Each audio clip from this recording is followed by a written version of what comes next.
So it looks like we're good to go, yeah? Yep. Oh, yep, you can. So we're on Facebook as well, or? Yep, I'm just typing in the title, but go. Okay. Well, welcome everybody to Lit Balm 101. Yes, that's right, 102 shows so far. Today we welcome Anjali Mitter Duva, Susan Blumberg-Kason, Whitney Sharer, and Yelena Lembersky, and it's going to be quite a show. But before we get to that, let me introduce our absent co-host, Jonathan Penton, who founded Unlikely Stories in '98. He's lent many editorial and management assistances to many literary and artistic ventures, such as the New Orleans Poetry Festival, Rigorous, and Big Bridge. He founded Unlikely Books in 2005 and has organized literary performances and performed across the United States. His own poetry books are Last Chap, Blood and Salsa and Painting Rust, Prosthetic Gods, Standards of Sadity, and the free e-chapbook Backstories, which you can download from Argotist eBooks. What you got of Jonathan's, Cassandra? I've got a poem Jonathan gave me. It's one of his ekphrastic poems from the New Orleans Sculpture Garden, and this one's called Karma. So this is one of Jonathan's poems.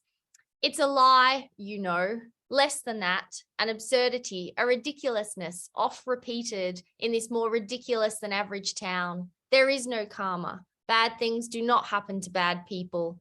Oh, the evil suffer, the evil are weighted with 1,000 asses bearing down upon their necks. They are blinded, eyes ripped from their faces 1,000 times, 100,000 times, a single lifetime with a span beyond their reckoning. They stand under this pressure, stand tall with mighty feet and hands and pricks. This is what happens to the wicked. It is the same thing that happens to you.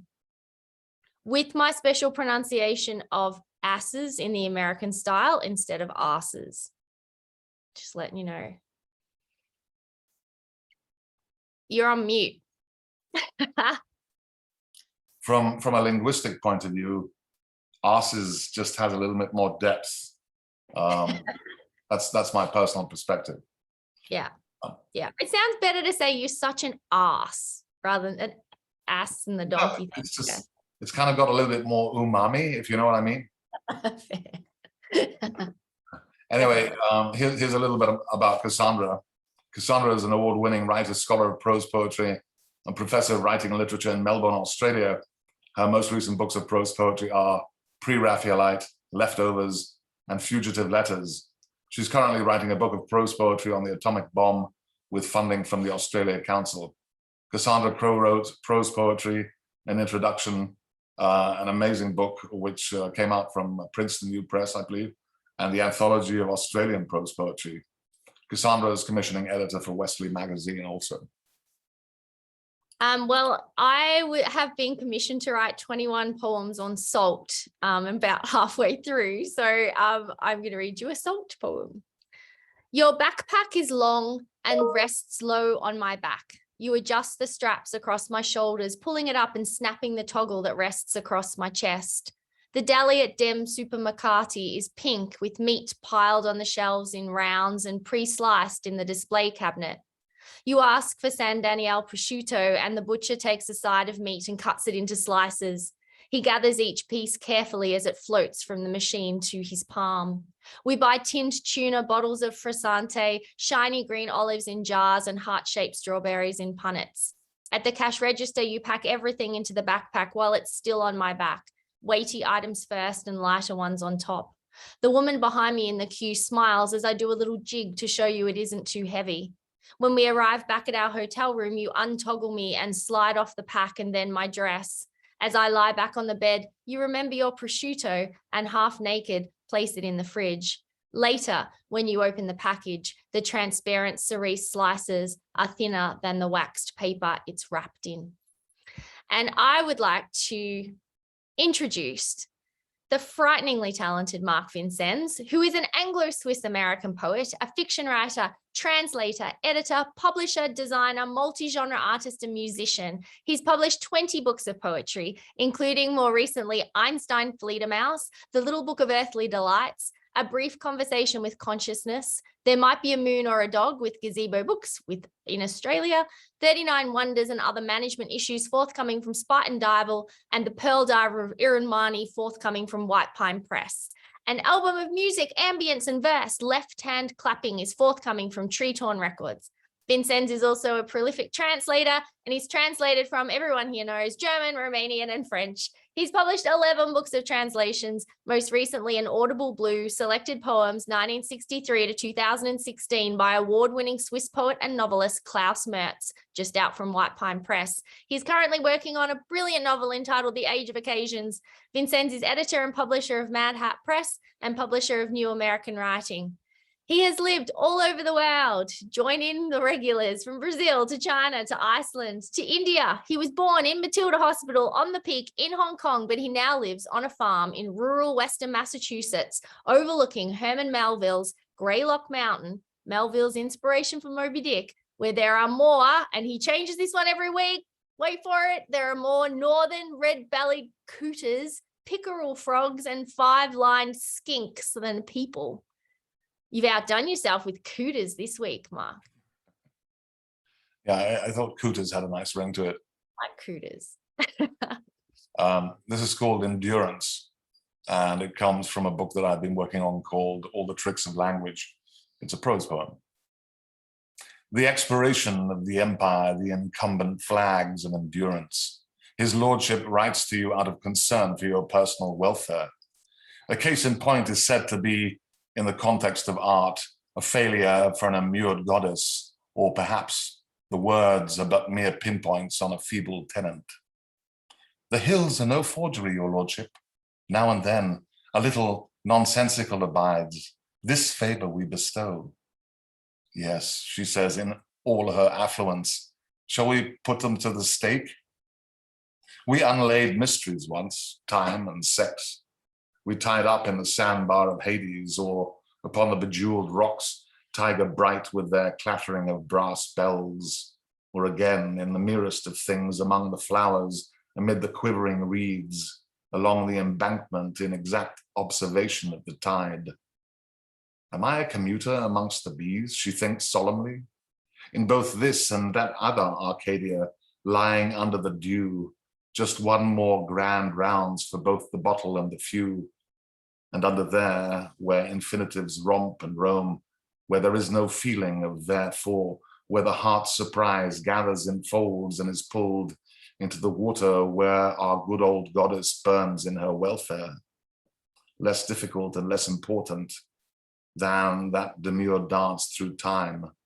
But in both windows, we are getting close, and in each of our veins, the ascent is more than the mountain. Here in which we have found the unconditional, that slow, steady, grassy wit, unseasonal, unintentional, unwavering. Come about, come along, sweet whisper. Some summer evening when we are too old to remember this odd thing wrapped in a newspaper. No telephone or telefax, no telemetry or topography. All these people and their possessions, the science by the lake. How might we deflect ourselves in crystal or cut glass? The failure is not in what carries the sky away, bird, beast, or lump, but in the choirs of water that run into the hills in their strange commotions.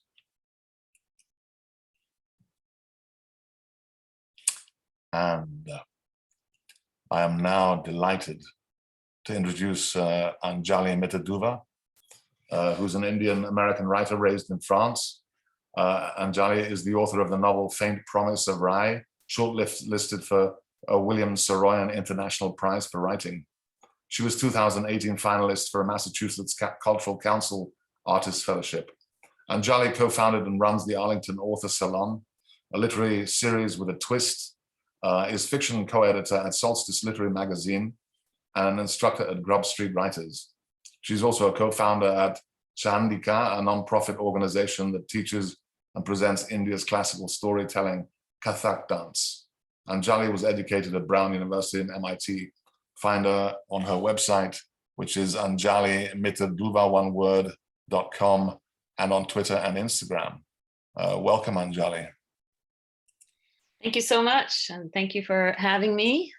This is my introduction to this series, and I'm sorry that it's taken this long for me to discover it, but I'm very glad to have done so. And thank you for that introduction. I thought that today I would read something I've never actually read, because why not do something new? My book that you mentioned, Faint Promise of Rain, came out in 2014, too many years ago. I do have another book that that is not out yet, but I thought I would read from it in particular because, well, we were talking backstage, as it were, about some sort of topics, threads through some of our work, and motherhood is one of them, but also with all this brouhaha about the Queen dying and various people's perspectives and opinions on how one should feel about it. This second book of mine takes place in 1856, 57, and 58 in India, in the city of Lucknow. My first book was set further back in the 1500s in Rajasthan.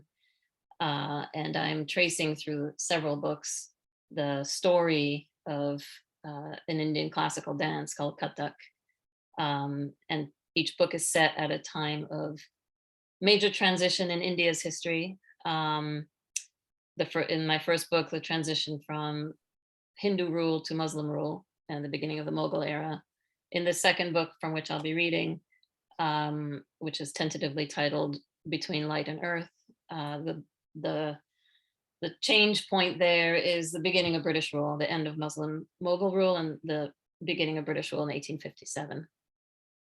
I came at writing through various different directions, including urban planning, infrastructure planning, running a nonprofit, a dance nonprofit, Indian dance nonprofit, being a project manager.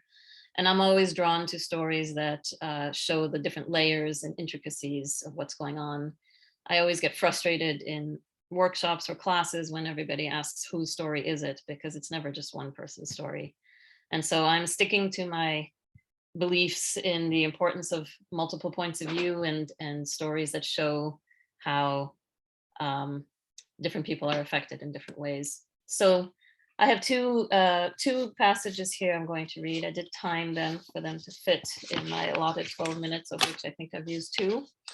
And the first passage is from the point of view of a young adolescent boy, Etienne, who is half French and half Indian, and growing up now at this time where British rule is going to increasingly cause separations. And the other character is his mother, Malika, who is an Indian courtesan dancer, and who lives in a courtesan home, which is referred to in the text as a kota, which is the word for the courtesan home. And I did print this rather than look at a screen because I do prefer that. So Etienne, this is 1857. The winter sun was low on the horizon, tinging it the orange red of the school groundskeepers' turbans. It was time for Etienne to attempt his surreptitious sunset prayers on the roof, although Maman had assured him, when he was little and still lived with her, that he would be no less of a Muslim if he was not able to conduct the 5 prayers each day. Perhaps in the way that she was no less Indian for having him call her Maman, like a French mother. She always liked things that were out of the ordinary. A trace of smoke laced the air from the cooking fires in the school's kitchen. Supper would be ready soon. It's a boarding school. Etienne walked as fast as he could while still looking nonchalant across the pillared arcade that ran along the front of the building. He took the spiraling stairs up to the dormitory by 2s. He'd only made it around 1 spiral when a looming figure blocked the way. Frederick. He stood with his hands out to the sides, palms against the wall of the stairwell as if to hold them in place, legs spread out as well, like a 4-legged spider. In a hurry, are we? His voice echoed in the stairwell. There was a new and unsettling glint in his eye. Etienne hugged his books tight against his chest and braced himself for the usual barrage of insults. Leaning against the wall, keeping Frederick in front of him, he backed down to the entrance of the stairwell. He was aware of more boys gathering behind him, trapping him. This part was unusual. A jolt of panic shot down from his chest. Frederick descended slowly, closing the distance between them. Do you have somewhere special to go? Etienne shook his head. Upstairs to change, like everyone else? Like everyone else, Frederick mimicked. You think you're like everyone else? Everyone else knows to let me win competitions. He jutted out his chin and peered down at Etienne. A sweep of blonde hair covered one eye. His nostrils were flared above the scraggly hairs of the pathetic mustache he was attempting to grow. He has to stay at the top of his class, a voice chimed in from behind. Joseph, the one other boy who was neither British nor Anglo-Indian. Otherwise, his uncle won't pay for him to say, you shut up. Frederick shoved Etienne to the side to stride toward Joseph. Etienne fell back. A sharp pain traveled from his tailbone. The back of his head slammed onto the ground. One of his books bounced off the wall and hit him below the eye. His vision clouded, gray and spotty. I'm sorry, Fred, so sorry. Joseph's stammering voice sounded through the buzzing in Etienne's ears as he clenched his eyes shut. There was a prolonged silence during which he hoped Frederick would go after Joseph instead of him, and then felt awful for wishing harm to the one boy in the class who might have been an ally. When nothing happened, Etienne opened his eyes a slit. His vision cleared. Frederick's foot hovered over his face, a greater insult than Frederick likely knew. Placing a foot near the head of any Indian, Muslim or Hindu or other, showed the utmost lack of respect. Frederick grinned. That's right, down on the floor where you belong. Help me out, lads. Hoots of jeering laughter encircled Etienne, Joseph's the loudest. Etienne's head throbbed. 3 other boys joined Frederick, each sitting on a limb, pinning him down. I belong, Etienne tried to shout, but Henry, sitting on one of his arms, clamped a moist hand down so hard on his mouth that Etienne could no longer part his lips. The boy's sharp odor of ink and sweat wormed its way into his nose. I belong on Indian soil more than you do, Etienne thought miserably. But in his mind, the word soil stood out. Soil, soiled, dirty. He thought of the alleys around Maman's home. A quivering feeling radiated from his stomach. Something had shifted. Something had emboldened Frederick. He'd never attacked him physically before. That's all this half-caste is good for, isn't it? Frederick said, cleaning the floors with his furry monkey arms. Etienne tried to turn his head, his back and spine tender against the stone floor. He needs something to clean with, doesn't he? Frederick hawked up a gob of saliva and spat. It slid wetly down Etienne's temple. Etienne lay still, willed himself elsewhere. His mind flew to the times his ayah, the woman who used to care for him at his father's house, would comfort him when he skinned his knee or was otherwise hurt. The way she'd envelop him in her soft sari that smelled of sandalwood and champak, reminding him of the times even before that, his early years, when he had still been allowed to live with his mother, when she was the one who had held him close. Malika. After a year of grief, Malika's body was light and frail. It barely felt like hers. She'd found some solace in refusing the household's lavish meals in favor of fruits and nuts, some rice, the bare minimum for sustenance. With this diminution had come satisfaction. It had been such a relief to have so few demands on her for 1 year. No requirements to teach the younger courtesans, or even to dance at all. No insistence that she perform at the monthly soirees of music, dance, and poetry, for which the city's elite men vied with sumptuous gifts for invitations. Even Francois had given her space to grieve. She'd welcomed this separation, not knowing how she could face him when she'd lost their one child she had been allowed to keep.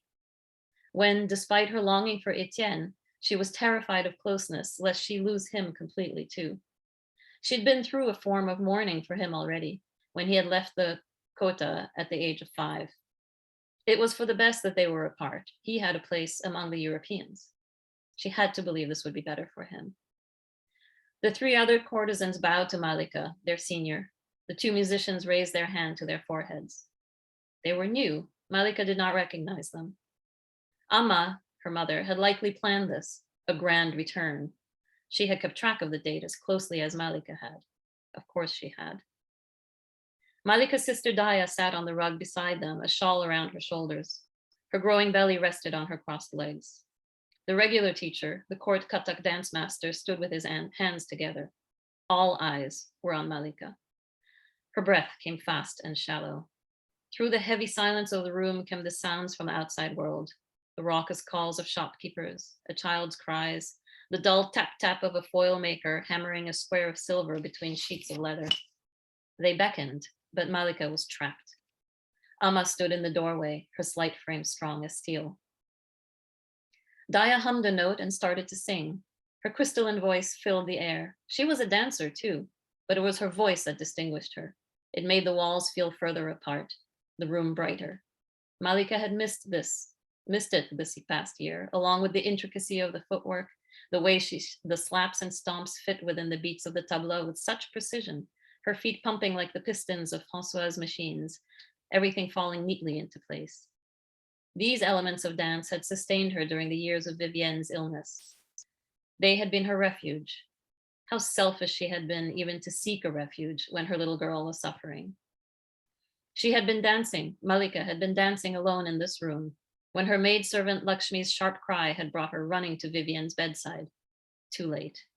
It had been Malika's turn by her feverish daughter's side, but the room was suffocating, dark and smelling of sickness, and she had escaped to the dance room without even telling Lakshmi. She had chosen dance over her daughter's life. How could she forgive herself? How could she dance again? The sarodist plucked at the strings of his instrument, tightening the knobs on its neck to tune it. The tabla player powdered the heads of the drums. The other courtesans began their footwork, filling the room with the soft jingle of their ankle bells.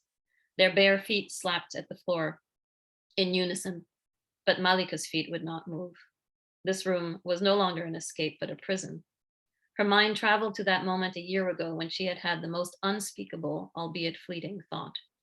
That if she had been fated to lose a child, would it not have been better, easier, for it to have been Etienne, already partially lost to her? Etienne, who as a boy was of no use to the courtesan house? She turned now towards the lattice window, horrified anew.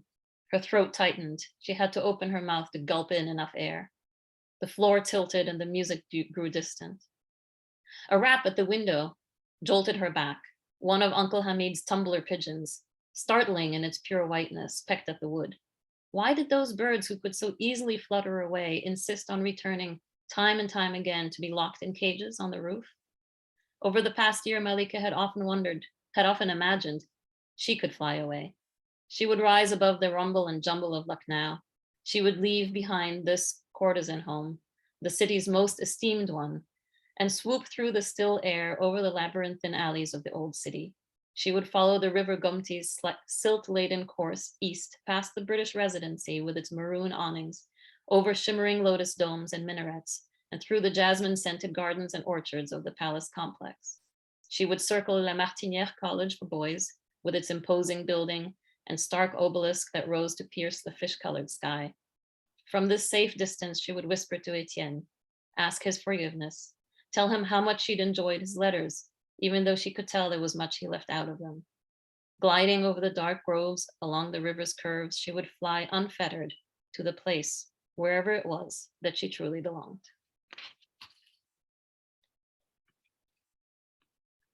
So those passages are from the first couple of chapters of the book.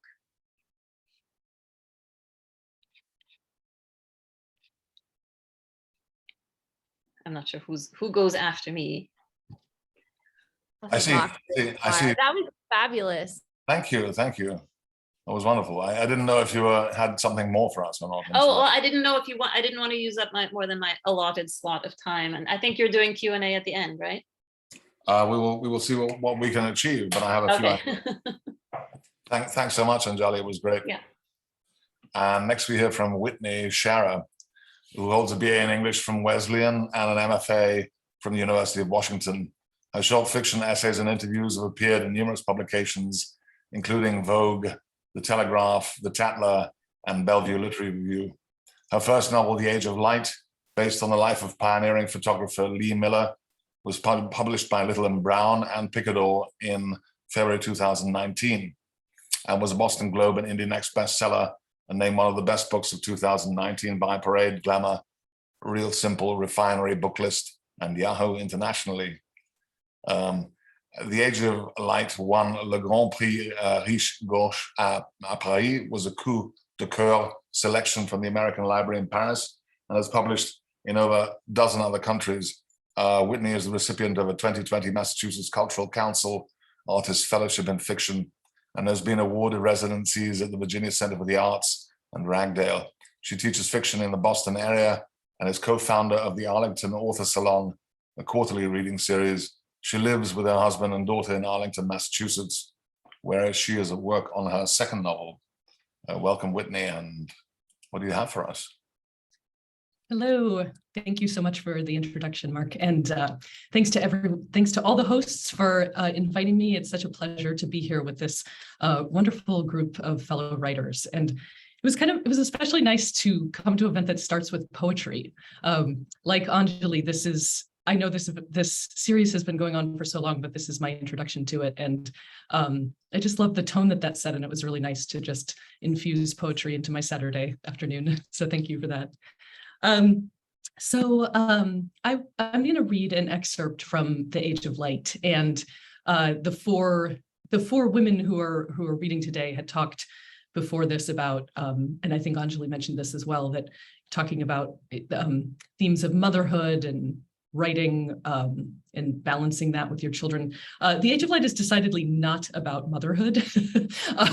In fact, it's based on the life of Lee Miller, who has a son in real life, who I conveniently wrote out of the book. I just did not even include him in the novel. So this is like the the anti-motherhood book, but it is a novel about a woman who wants things desperately and reinvents herself again and again and tries to become somebody new over and over. And if you're not familiar with Lee Miller, she was born in the early 1900s. She became a Vogue model, which she despised. She hated being a model, even though she was incredibly beautiful and talented at it.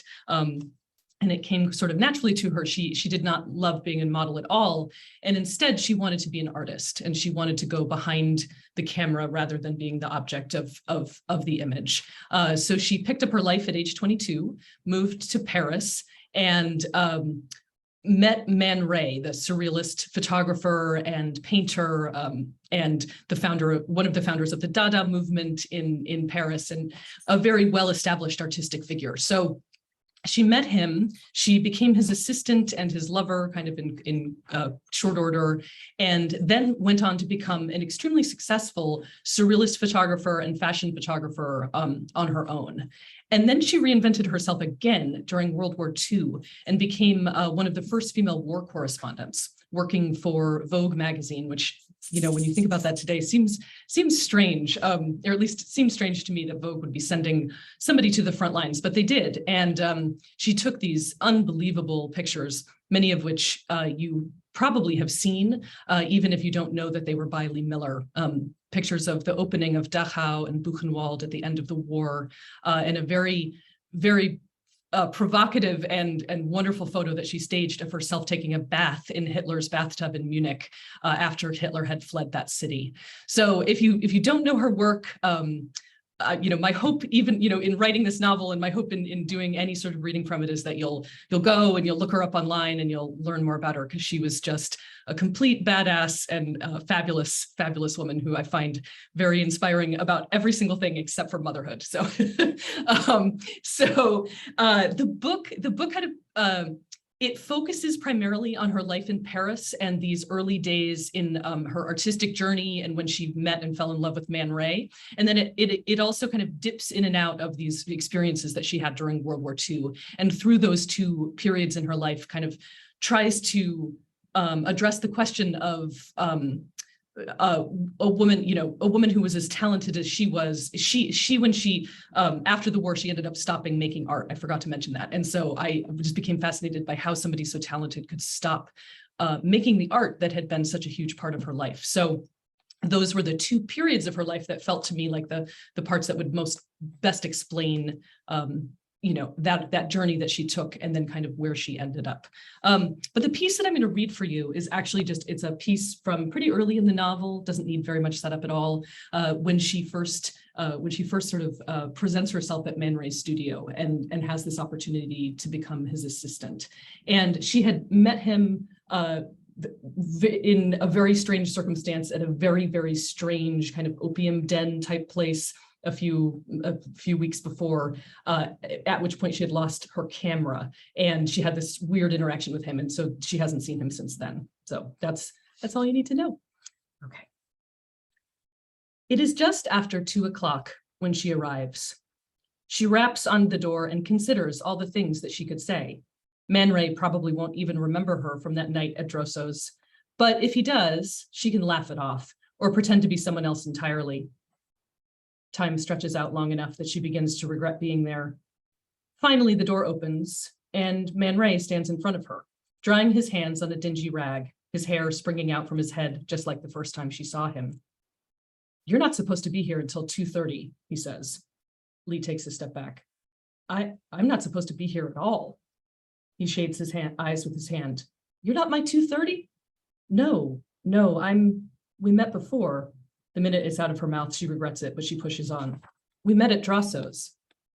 He steps out onto the doorstep and takes a better look at her, then laughs at the recognition. He motions for her to come inside with him and shuts the door behind them. The foyer is filled with paintings and photographs in mismatched frames, tacked haphazardly all over the walls, and a wide wooden staircase hugs the edge of the room and leads to a landing. Without another word, he heads up the stairs and she follows him.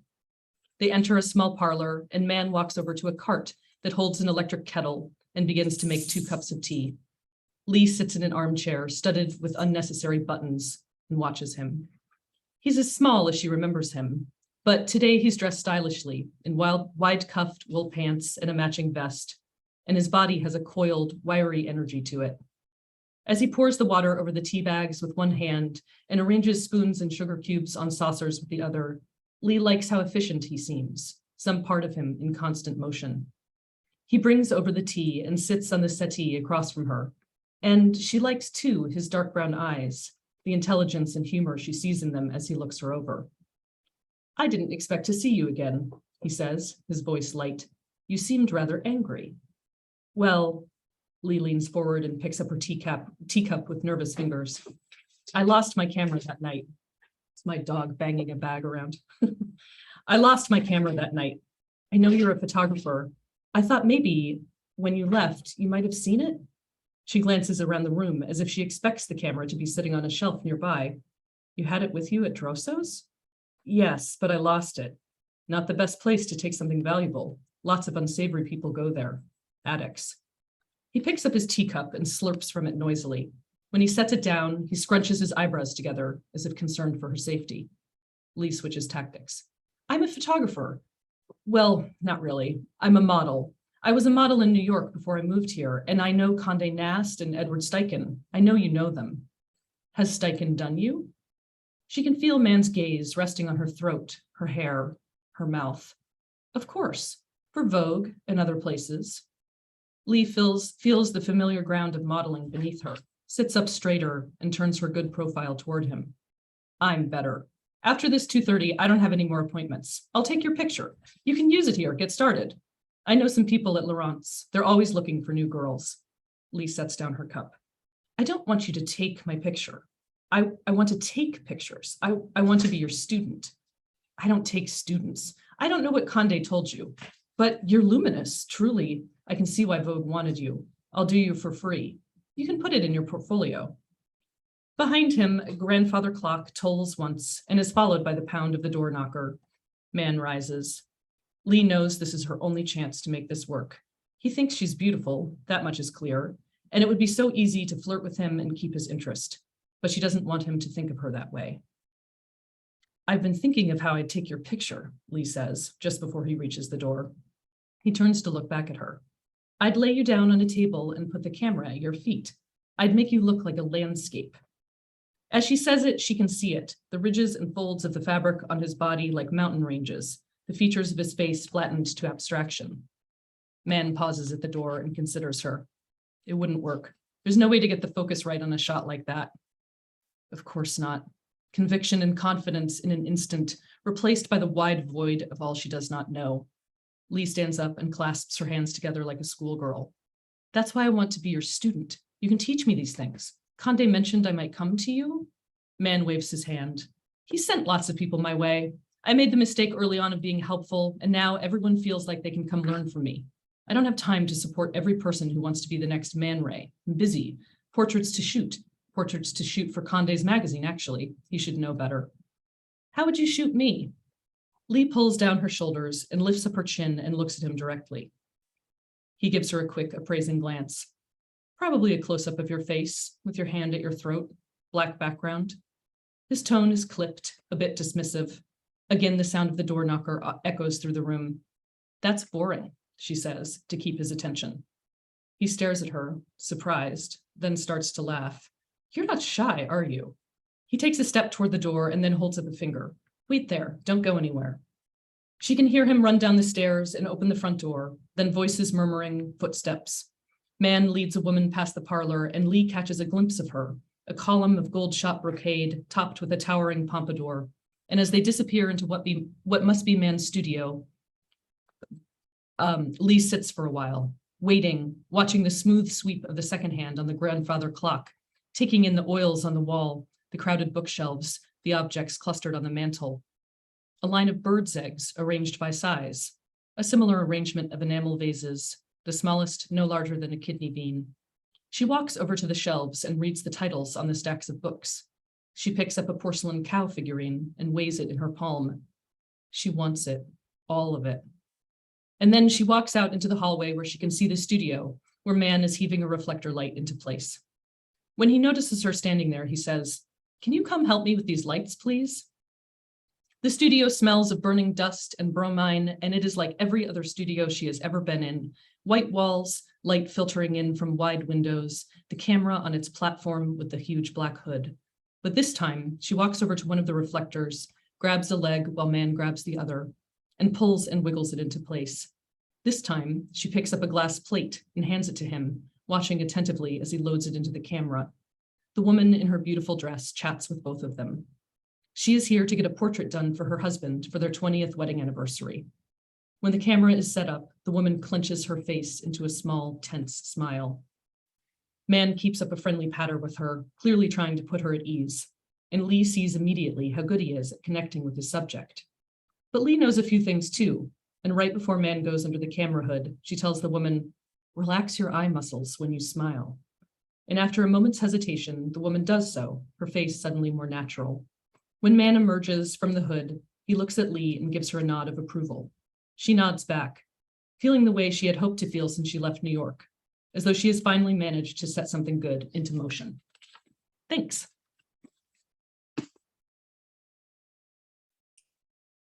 Thank you, Whitney.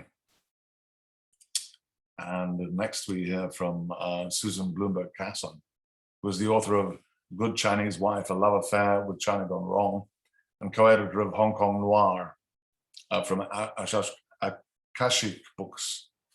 She's a regular contributor to the Asian Review of Books, Cha, an Asian Literary Journal, and Undomesticated. Her work has also appeared in the Los Angeles Review of Books, World Literature Today, Pop Matters, and the South China Morning Post. She received an MPhil in Government and Public Administration from the Chinese University of Hong Kong, where she researched provincial assemblies in the late Qing dynasty.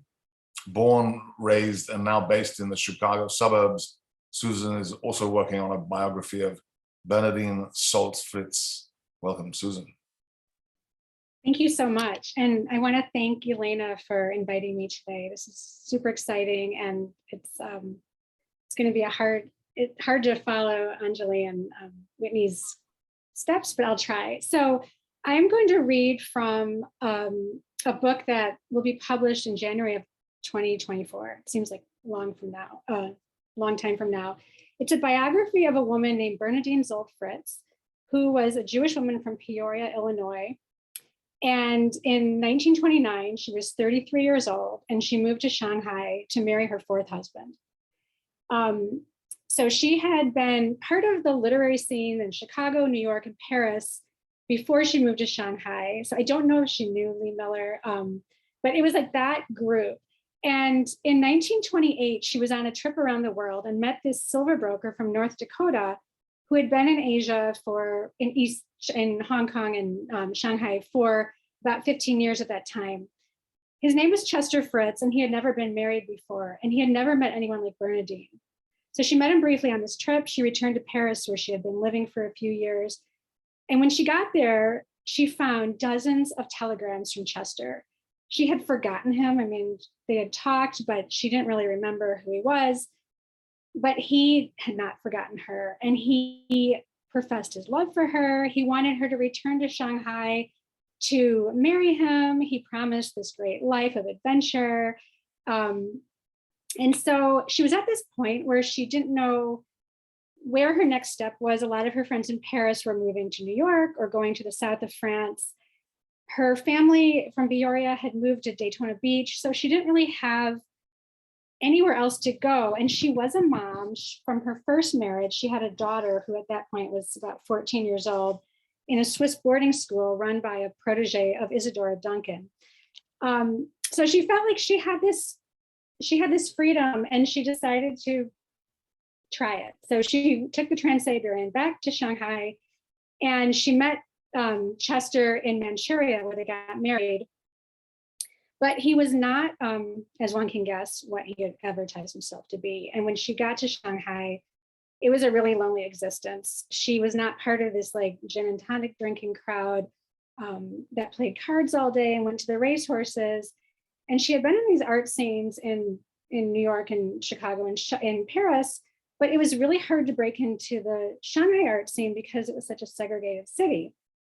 Shanghai at that time was carved into these little colonial concessions, and the foreigners did not mix with the Chinese at all. And she wanted to break that barrier and bring people together in the arts. So by 1931, her life started to change because she met a writer named Lin Yutang.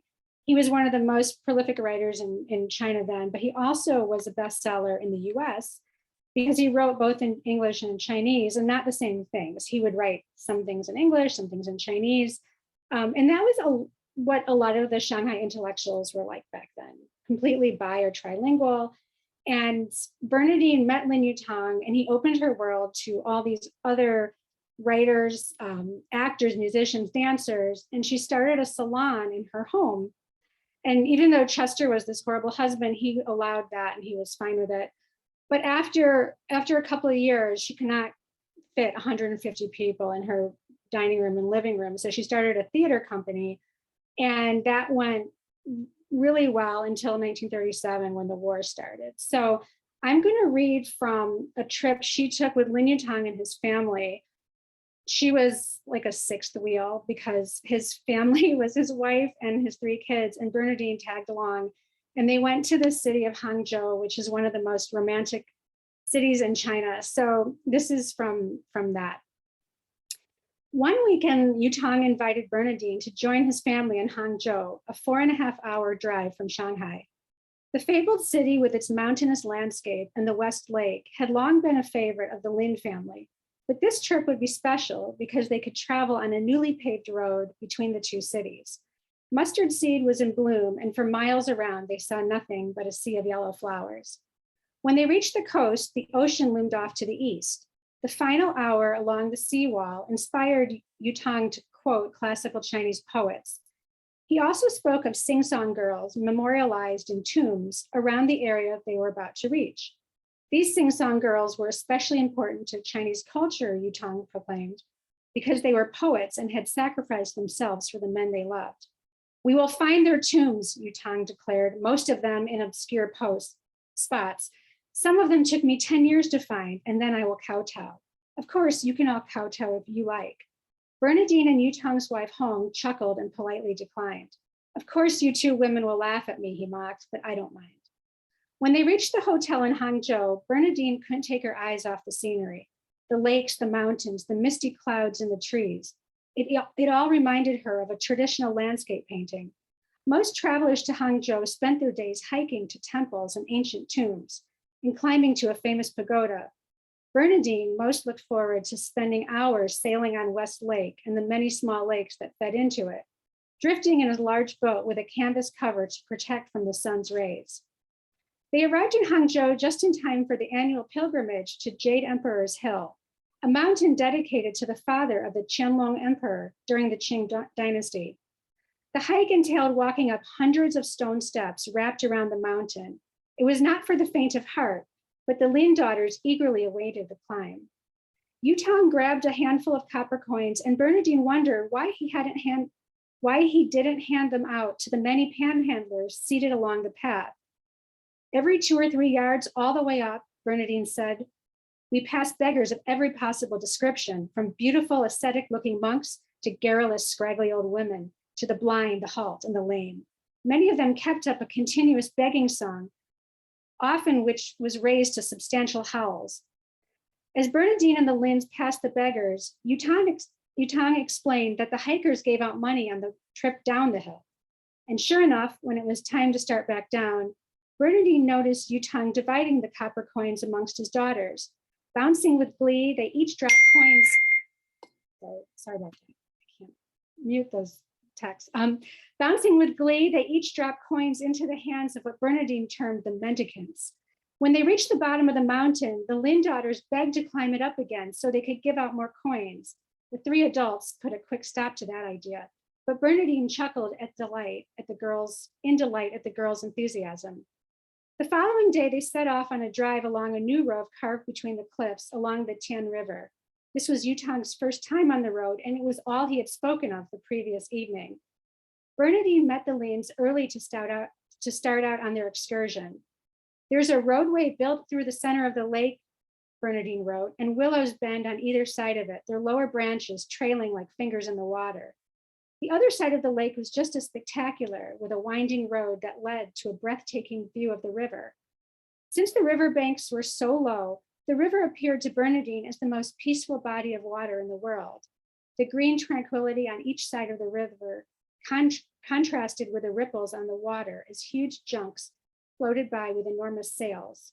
She wished she could show Chester, but of course he had already seen Hangzhou, although these sights could have been new to him since this road had not existed on his last visit.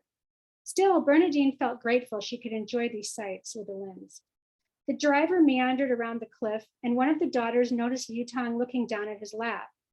She suddenly burst out in surprise. Yutang had his nose in the book. The group went into an uproar, each of Yutang's family and Bernadine imploring him to look up and enjoy the scenery he had so enthusiastically promoted up until that morning. Yes, yes, in a minute, Yutang replied, not looking up. You can read tonight, Bernadine said. Scenery, Yutang, scenery. He looked up only for a moment, holding his finger in place where he left off on the page. But you see, last night, before I went to sleep, I began this novel, one that I never read before. Oh, it is so beautiful. What poetry, how idyllic. I read until my eyes fell shut of themselves. But now I can't wait to see what happens. I must know if he gets her. Oh, you wretch, his wife Hong cried, laughing along with Bernadine. You're the one who talked about this trip. Here you are with the finest scenery in the world before you. You can read your old novel anytime. Put that book down. In a minute, Yutang said. And he continued to read. Bernadine Hong and the girls found the scenery like nothing they could find near Shanghai. And every few seconds, one of them would shout, look, look, isn't that wonderful? Yutang, Yutang, look how beautiful, Yutang, scenery, scenery. Beautiful, he would reply, not looking up from his book. The drive lasted for hours and Yutang remained glued to his novel. He did take his eyes away from his book for a few moments when they stopped for lunch. Yet once seated, he continued to read, book in one hand and a sandwich in the other. By late afternoon, the group approached Hangzhou again and Yutang suddenly exhaled, he got her, now let's see the scenery. But at that point, the scenery looked the same as what they'd been accustomed to from the hotel and on their hikes up the mountains. Yutang never lived down this story. The following day, Yutang led his family and Bernadine to the tomb of the concubine who died for love, the same one he spoke of on their drive to Hangzhou. At the tomb site, Yutang waxed poetic about the selfless concubine, while Bernadine and Hong rolled their eyes, wondering why he was making such a fuss over her. Isn't it remarkable, he said, I am a model father and husband. I really might be said to live a prosaic life, if you analyze it. Yet I cannot conceal the fact that at heart, I am a romantic man. I have a Western mind in many ways, but a completely Chinese heart. Also, what a lucky fellow I am. I am and always will be a cynic in my mind, but never in my heart. Bernadine felt these words summed up Yutang perfectly. And that is quite where he hit the nail on the head, she said. For cynic that he is, it all comes from being obliged to rationalize that humbug, as he calls it. the cruelty of the world in order to acquit himself with his essentially and incurably romantic soul. She felt the same way about herself. Despite the pain and suffering she had endured through her first 3 marriages, Bernardine was as much a romantic as Utah. That's it. Thank you, Susan. Thank you. And next we hear from Elena Lembersky, who is co-author of Like a Drop of Ink in a Downpour, Memories of Soviet Russia, a memoir, and Felix Lambesky, Paintings and Drawings, a monograph about her grandfather, a Soviet Jewish artist with roots in Ukraine. Her writing has appeared in World Literature Today, the Forward Cardinal Points Literary Journal, and the New Yorker. She earned a Master's of Architecture from MIT and a Bachelor's of Art and Science from the University of Michigan. She worked as an architect in Boston and curated exhibitions of Felix Lambesky while continuing to write in her spare time. Welcome, Yelena. Thank you, Mark, and thank you. I will read from my memoir, Like a Drop of Ink in a Downpour, and I don't think you can see the cover very well, but I want to point out that this beautiful cover was designed by Whitney Sharer, who is not only a gifted author, but also an incredible graphic designer. And this book is better with Whitney's help. So I will read a bit from my first chapter, the beginning of this memoir, and I will set it up. So the year is 1981. I am 11 years old, and I live in Leningrad, which is now St. Petersburg, Soviet Russia, in a 3-woman household. I grew up with my grandmother and my mother. So the Soviets just invaded Afghanistan, as you remember that, in 1979. And a year later, in 1980, the US and NATO countries boycotted Olympic Games in Moscow 80. And in retaliation, the Soviets decided to almost completely close the immigration of Soviet Jews. At that time, my family was in the middle of applying for immigration, and my grandmother was able to leave in 1980, and she left with several hundred artworks by her late husband, Felix Lambesky, my grandfather. And for some amazing reason, miraculous reason, my mother was also succeeded at getting our immigration visa. So we were getting ready to leave. And at that time, you could only take a couple of suitcases, and there were many restrictions on bringing art and old books, antiques, jewelry, all kinds of things. Not that we had any jewelry, but we did have art and many books. But all of this was given away. My mother gave away all of this to our friends, and our apartment had almost no furniture. She was waiting for me to finish school, my 5th grade. And then I came home from school one day and saw 3 men from Soviet police search our home. They were tapping our pillows, turning our mattresses, went through my clothes. And after they left, they carried away our visa. So we couldn't leave. My mother was charged with a crime. She was innocent. The charges were trumped up by the KGB. So the book, the memoir, begins on the morning of my mother's trial. This is the chapter that I wanted to read for Arlington Author Salon, but that was my very first presentation back in January when the book came out, and so I will do this right now. I couldn't read it then, but I'll read it right now. So my mother leaves for her trial, and I'm staying home, waiting for her to come back.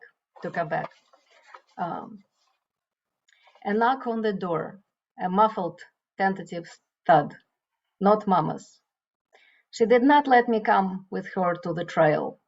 You don't need to see this circus. But some advised her, take the child for leniency and compassion of the jury. Like hell, they will have compassion, she said. I watched from my window as she walked down the muddy footpath, stepping on islands of broken concrete. She went towards Leninsky Avenue metro station and did not detour to Счастливая, Lucky Street, even though I asked her to. That's too bad, I thought. She turned around to face me and kept walking backwards. Good luck, I yelled out so she could hear me, and then quietly, so the luck would fly to her like a swarm of bees. I waved to her hard, so I could feel the pain in my wrists, just in case. I would recognize Mama's footsteps, wrap it up with the echoing of stairwell, the loud smooch of her plum handbag against the door, her keys giggling inside it, playing hide and seek with her hands. The door would swing open, and she would sail on a blustering wind with plans and ideas, new assignments for me, and a review of everything I had done in her absence. This knock is not hers. I open the door. It's Zhenya, one of Mama's many work friends. Zhenya stands on our landing, thumbing her wrinkly purse, crossing and uncrossing her feet in short booties, trimmed with a thin strip of fur. She can tip over standing like this, I think. Zhenya, once a school teacher, now a hairdresser, standing before me.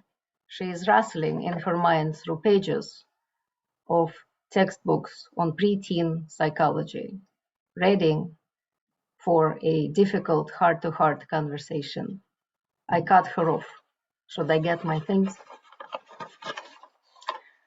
So this is the beginning of my memoir, and I want to say a few words about this current situation in Russia, because I think any conversation now has to touch on this terrible war. So does anyone follow the Russia's war in Ukraine?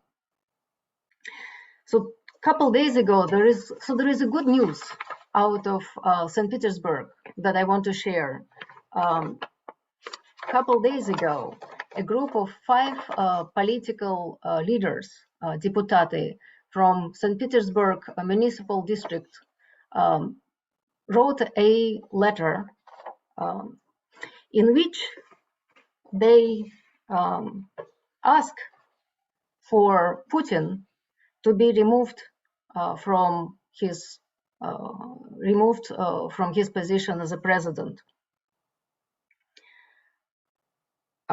I don't know if these 5 political leaders, acted on their moral principles, or if it is a sign that the winds are turning. Their letter is pragmatic. They state that Russian youth is being killed in this military campaign, as they call it, that Russian economy is failing, and that NATO is expanding on Russia's border, posing potential risk to the country. So they ask for Putin to be removed and that he should be investigated for treason, for his war crimes. And this letter is now amplified and discussed in Russia's on the Russian news in Sun country and outside. And the reason I bring this up in connection with my book is because this made me think of societies like Russia and other places around the world that value physical strength and military dominance at any cost, that the leader will be tolerated and remain in power as long as he is winning. And for years, as you remember, Putin has cultivated his image of strongman. He began his leadership in the late 90s by bombing Chechnya, then Georgia, Syria, and now Ukraine. And in the early 2010s, you remember his photographs, bare-chested with a rifle on a horse, fighting fires, flying an airplane. And in response, which I don't know if you may know or not, his followers in Russia published calendars in which young, beautiful women in bikini posed and professed their love, even their sexual fantasies towards this old Putin in his this man. In Russia, Russia is a patriarchal society, and it always has been, even during the Soviet years. And it always had roles. A man had to be hyper-masculine, and women hyper-feminine, who exist in support of these great men. During the Soviet years, this was tempered because after World War II, women had to take men's jobs. But Russia never had this viable, strong feminist movement, and these roles, these patriarchal roles, became more and more entrenched in the last 30 years. So when I was writing my memoir, when my mother and I were writing our memoir, we never set out to write a book about women or a feminist memoir. And but we did write about this three-generational household of ours, in which my grandmother and my mother raised me without the help of a man, and we were fine. In some ways, my family did follow these gendered roles that were assigned to us in Russia. The story begins with my grandfather, my late grandfather, Felix Lambesky, who was a great artist. And after he died, the duty of taking care of his art was taken by my grandmother and my mother. And they devoted their life to his art and his legacy. For political reasons, his works could not be shown in Soviet Russia. And so they decided to emigrate. They decided to upturn their lives and take the paintings out of Russia to United States, where they could exhibit this work. But so years later, my mother and I began to write the memoir, and the more we wrote about self-reliance and our resistance against these man-centered institutions of power, Soviet police and the KGB. And we also wrote about other women, school teachers, hairdressers, the old women in the neighborhoods who raised grandchildren, grocery workers, and also about women who, like my mother, found themselves in the Soviet forced labor camps, either for real crimes, or trumped up crimes, as in case of my mother. So I want to end my talk with this thought, that I hope that the worship of strength that Putin cultivated in his country will finally turn against him, that his military losses will become demise of the structures that had sustained him in power. But I also think that for Russia to ever have a peaceful future, its women have to demand equal rights.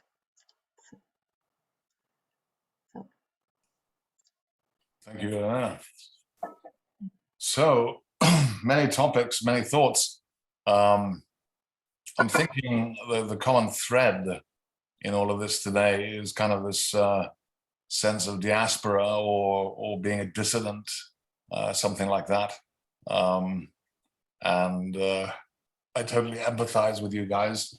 You know, I was born in Hong Kong and grew up with a Swiss father and a British mother in many cultures, and so I had exposure to all kinds of cultures from when I was a tiny boy, and I always believed that this kind of wave of, like, you know, multinational sentiment would finally hit the earth at some stage, whereby, you know, borders mean nothing, you know.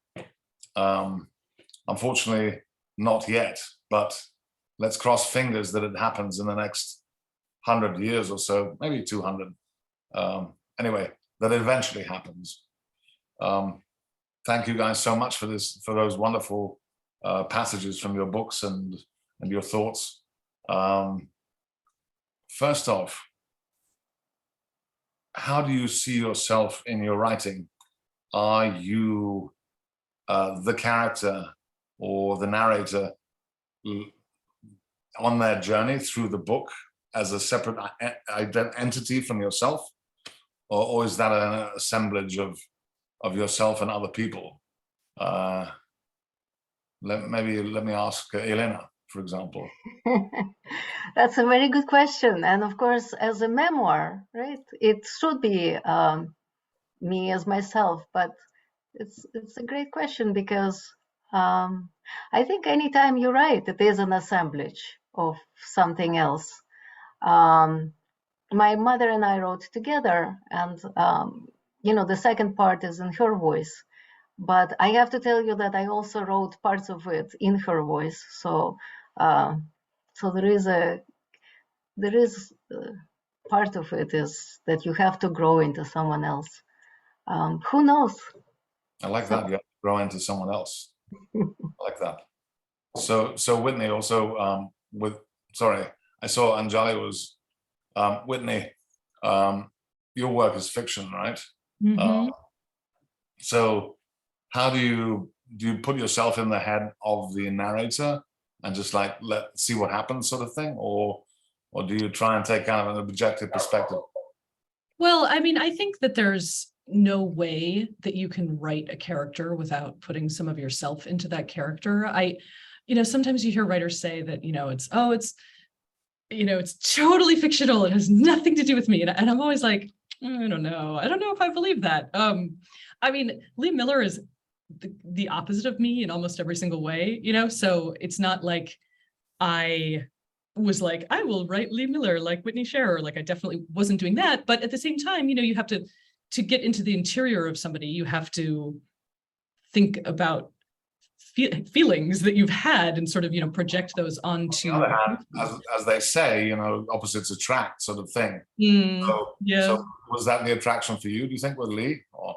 Yeah, maybe. And I, you know, I also think it's a really interesting thing about reading historical fiction too, is that there is that marriage of the sort of modern mind of the writer infusing historical character and maintaining that historical accuracy, but still there's always this kind of modernity that bleeds into it simply because it's been sort of, you know, funneled through the mind of somebody who does not live in that time period. And I find that fascinating. Certainly.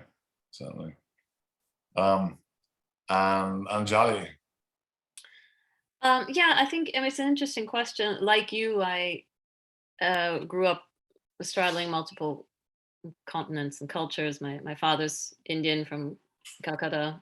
My mother was a nice Jewish girl from Brookline, Massachusetts, and I grew up in France. So I think I'm always drawn to characters, both in what I write and what I read, who don't belong to a single world. And in writing this second book of mine, it started out actually, so it was supposed to be the story of the dancer, the woman dancer, who, those are two things I am as well. So you would think that I'd be able to kind of identify with that. But I ended up having a much easier time writing the adolescent boy character. I have kids, but not boys. And so my experience of adolescent boys is fairly limited. But he doesn't belong. Like, he's half Indian and half French, and growing up in an environment in which the British are making things more and more difficult for people who aren't British. And I found that I could sort of channel him more, and he ended up taking more airspace than I had intended, to the point that this story, the hopefully final version, is 2/3 him and 1/3 his mother. And it took me a while to get to that point. It started out the other way, and then it was half and half. And finally I was like, this is stupid. I'm having a much easier time writing him. So I think sometimes one could be surprised as to where one finds elements of oneself. It's not necessarily where you expected. Gotcha. Susan, so how long do you live in China or Hong Kong? So I was in Hong Kong for 5 years in the 90s, and I actually first went to Shanghai in 1988 and was there a few times over the next 7 years. And then I had like a 20-year break. So I went from 95 to 2015. The whole city had changed. But since my book is nonfiction, every bit of dialogue is exactly the way Bernadine had written it. Maybe she embellished some of it, like the Lin Yutang stuff, but that was what she wrote. So I don't feel like I can put myself into her character, but I view myself as a cheerleader for her, because I found out about her reading books going back to Emily Hahn's 1944 memoir, China to Me. And Bernadine was like a footnote. And then she's appeared in other books through 2021, always as a socialite, a gold digger, someone who's ditzy, who is a troublemaker. And I wanted to uncover the real Bernadine. And I connected with her because she was Jewish from Illinois, just like me. And I wanted to know, how did she get to that point? And I knew there was another story there, because she was bringing these people together. But even up to like 2021, I've read books about her theater company. She's never mentioned, about these connections she made. She's never given credit. And she wasn't one to be in the spotlight. She was behind the scenes. So I wanted to bring her story out to show what she did and what she accomplished. And I think if I didn't care, I wouldn't have written it. So that's the part of me that comes through this is her cheerleader.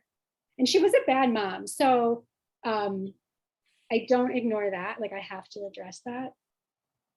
But yeah. Well, it's you grab onto something like that, and you can carry that really far in terms of like character development, or understanding that individual as you're writing about them, right?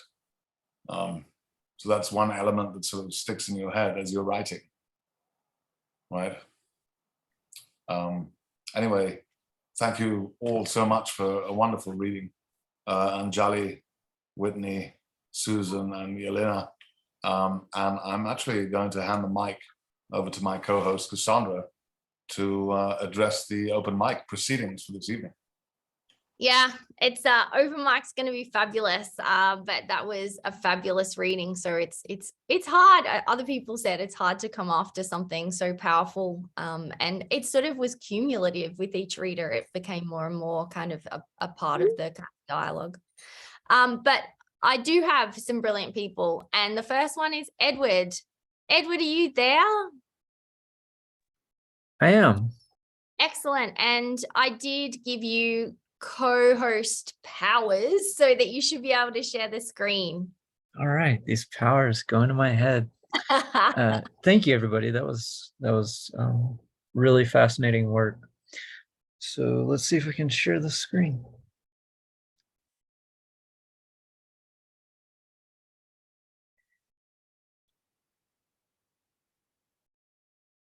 There we go. Is that working? It is now. Yes. Great. Okay. So recently I had a small piece of fiction published in Bee Stung, a quarterly micro magazine of non-binary writers that sweep and stings. And so I've developed a presentation for some of the sections from this piece of fiction. And I'm going to play one of those for you now.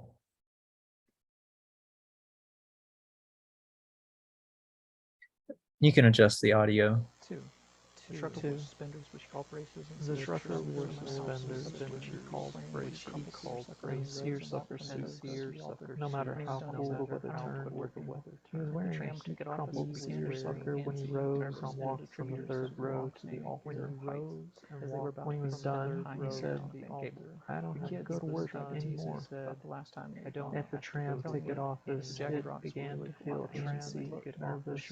It attributed to its long-standing fear of heights, as they were about to be suspended high in the air on thin cable. The kids even tried to tease it about the last time they'd gone up, telling it that the jagged rocks were really a lot closer than they looked. Assuredly, the cars hardly ever fell, but to its credit, it managed to get back to the station without much trouble. The day was sunny and warm, and it felt as if it might be a good time to get down and enjoy it.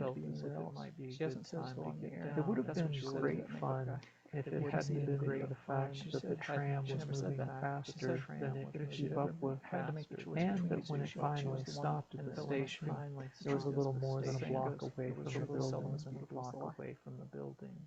Miss Trucker, steely Miss Trucker, cool Miss Trucker, eyebrow-licking Miss Trucker, shed a single tear, which appeared at once as the most controlled emotion it had ever seen from a human body, and as a flood of terrifying, uncontrolled emotion. "I've fallen in love with you," she said. "You are mine. You have no right to be anywhere else." She hasn't said so on the air, but that's what she said to that makeup guy. You can see it in the video.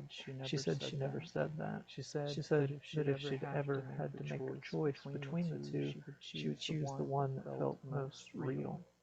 The truth is, as the saying goes, the truth is seldom as beautiful as the lie.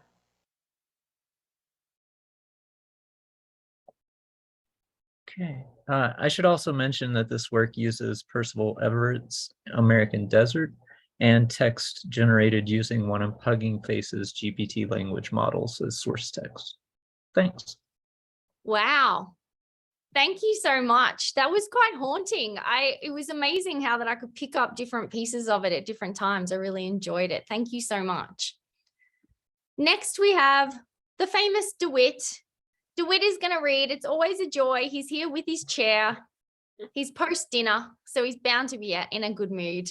DeWitt, what have you got for us? A new poem, kind of a dictionary meditation, called Performances. To enact, accomplish, deliver, fulfill, or pretend to. Measured by rubrics, we out or under, satisfy, exceed, or fail. Piece of cake or mission impossible. Personal bests, our own and others. Or called to entertain by script or improv. We train, practice, and rehearse. Lend voice to words, breath and touch to instruments.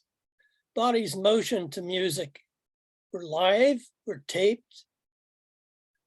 Only some arts are, whether street, mob, or ticketed, some public, some private, some perfunctory or inspired. Some are solitary, e.g. the old man with bones of his epic fish. Does it ever count if only self can know? No compensating for milady's scorn. You look but on a stool. Or Goneril's for Albany. Marry your manhood, mew. Auditions for all. End in time, many parts. The lover, partner, friend, father, son, the editor, teacher, writer, the human being, etc. Grant me, please, your indulgences, O reader and myself, the kinder we to take our efforts in might, not merit. Yet still the wonder. Let there be light. Our world is stage. Final. And forever. Thank you so much. That was inspired rather than perfunctory. And why don't you do more voices in your poems? I love it. It was a really great performance of it as well. Thank you. Thank you so much. John Wombat Wessick is back with something wonderful for us this week. John, what do you got? Oh, well, okay, another piece from my upcoming From the book that's out. The Shaman in the Library. It's not out yet, but, you know, it's kind of coming slowly and slowly. Okay. After 22 years of meditation practice, smoke rises from a stick of pine incense. Distance hushes children's voices. A songbird symphony rides the stillness that smooths the ocean to perception's limit. But a razor blade lurks in the rice cake. Squawking charges of old abuse and baseball bat revenge fantasies, a raven of hatred flies from my forehead. In a crowded warehouse store, momentum carries my shopping cart into the heel of a woman blocking the aisle. She turns with a dirty look. Behind me in the checkout line, the Dalai Lama shakes his head. Images of bayoneted monks flicker on his retinas. I turn, brown eyes hooded by epicanthic folds, ask a question. The answer floats beyond my grasp like a helium balloon, unattended for a millisecond too long. Buoyed by dense air, the balloon rises through the heavens of form and no form, to arrive at the infinite sea of milk where Vishnu floats, dreaming the dream that is the world. With each snore, a billion suns arise and wink out of existence. Yet the balloon waits. The slumbering god snorts, scratches his nose, and turns on his side. Thanks. Wow, if that's not enough incentive to buy the book, I don't know what is. I mean, baseball bat revenge fantasies, it's got everything in it, everything and more. And we're going to finish our open mic today from the kitchen. You know who I'm talking about. Bob Heeman from his famous kitchen is going to give us some words. I'm not sure what they'll be this week. He shocked us last week with his multi-vocal performance, but who knows? We might get information. We might get something else. Bob, what do you got? Okay, I have a prose poem from my book Demographics. Awesome. Wait, I just lost my visual. What happened? Well, you can hear me, right? Yeah, perfectly. And you can see me. I can, and your kitchen. Okay, I just can't see you. Okay. This is from the book Demographics. It was published by Quale Press. This time the hand is made of clouds. The sky is a huge animal whose breathing has stopped. The climbers, when they arrive, are composed of different colors. One of them has forgotten to attach his lifeline. He's the only one who does not fall. He's constructed from a system made of hesitations. Each time he tries to speak, a different pause emerges to smother his incentive. The hesitations are named after the settlements the river never returned. Thank you. Oh, you were worth waiting for. Loved it. Loved the whole thing. Loved the ending. Mark, Thank back you. to you, because you can't do any better than that. You have a stellar open mic. You have stellar features. It's back to stellar you. Oh, yes, we did have a stellar feature for today for sure. And I need to thank especially Yelena for making this happen, but also, of course, Anjali, Susan, and Whitney. Also, next week, we have the Flash Fiction Show, which should be super exciting. We've got Meg Pokras, Jeff Friedman, Michael C. Keith, Robert Scotellaro, and Kim Ching Ki, some of the masters of that particular genre, showing up to let us hear their work. So don't miss that, of course. In the meantime, I was thinking, on some level, this whole show has been about, like I say, being displaced. And so I thought I'd read a little poem from my book, The King of Prussia is Drunk on Stars, which I'm actually at the moment still seeking a publisher for. But this is called Dissidence. Unfurled, who knows where to? Shall we lead them away? Some things are better left unsaid, you said, imbibing a strange drink, green and with a maraschino. Would the fish flock to join him, you said? They'll flock to those Lazarus eyes, and that which is concealed small in the lattice of that oh-so-human skull. Your silence smothered much of my talk, syllable by syllable. It was like blood, and part of the sacrificial ritual. Through the trough we went, O Lord. One shall not be led astray. Let every mouth stand open and empty. Let a word like this enter and swing free like a pendulum. I shall dig myself toward you, they say. We shall make untruths truths, they say. Let a dying moth fly to her flame, they say. Do you hear the digging, the dredging, the logging, the extinct languages? Picture one of these languages in all of its coarseness. Picture a whistle that can be a word that can be a story.